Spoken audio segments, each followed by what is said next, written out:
আসল কথায় আসুন, বাঁচতে হইলে সংগ্রাম করতে হবে। জীবন মানেই একটা সংগ্রাম। জীবন যুদ্ধে পরাজিত হয়ে গেলে জীবনের আর কোনো মানে থাকে না।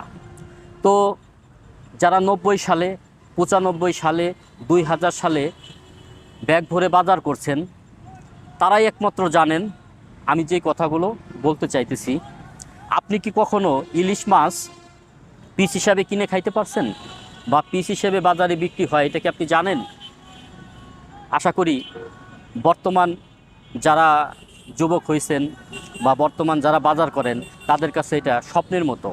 কিন্তু না বন্ধুগণ, 1990 সালে, 95 সালে, 2000 সালেও ইলিশ মাছ আমরা পিস হিসাবে কিনে খাইছি।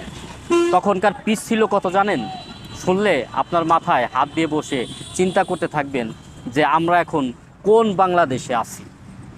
90 সালে, 95 সালে, 2000 সালে ইলিশ মাছ 10 টাকা, 15 টাকা, 20 টাকা পিসে বিক্রি হয়েছে। আজকে সেই ইলিশ মাছ কোথায় যে দাঁড়াইছে, সোনার হরিণ হয়ে গেছে। মনে হইতেছে এই ইলিশ মাছ সোনার কোনো মাছ। এই ইলিশ মাছ কি করছে?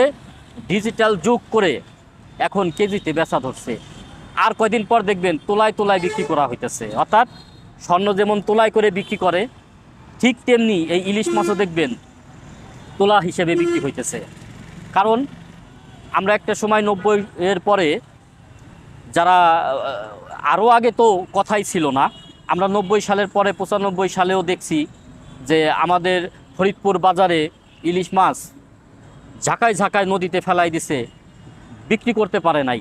এত পরিমাণে মাছ আসছে, এত পরিমাণে মাছ ছিল।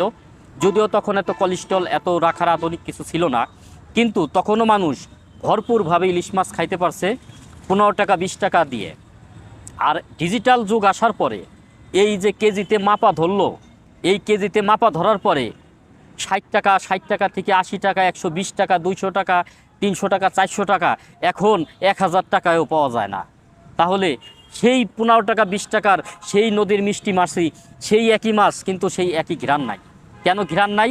ওই ডিজিটালের সাথে সাথে মাছের ঘ্রাণটাও উড়ে গেছে। তো প্রিয় বন্ধুগণ, আমি যে কথাগুলো বললাম, যদি আপনার জানা না থাকে তাহলে আপনার বাপদাদাদেরকে জিজ্ঞাসা করবেন, তারা বলতে পারবে হ্যাঁ 10 টাকা, 15 টাকা পিস ইলিশ মাছ আমরা কিনে খাইছি। তো ডিজিটাল যুগ আসার পরে আমাদের কি পরিবর্তন হয়েছে? আমাদের ভাগ্যের পরিবর্তন ঘটে নাই, পরিবর্তন ঘটছে আমাদের দুর্ভাগ্যের। কারণ আমরা ভাগ্য থেকে দুর্ভাগ্যে এখন পরিণত হয়েছি। তো আশা করি আজ এ পর্যন্তই। ভালো থাকবেন। ভালো লাগলে ভিডিওটি লাইক, কমেন্ট, শেয়ার করতে ভুলবেন না। সবাইকে ধন্যবাদ।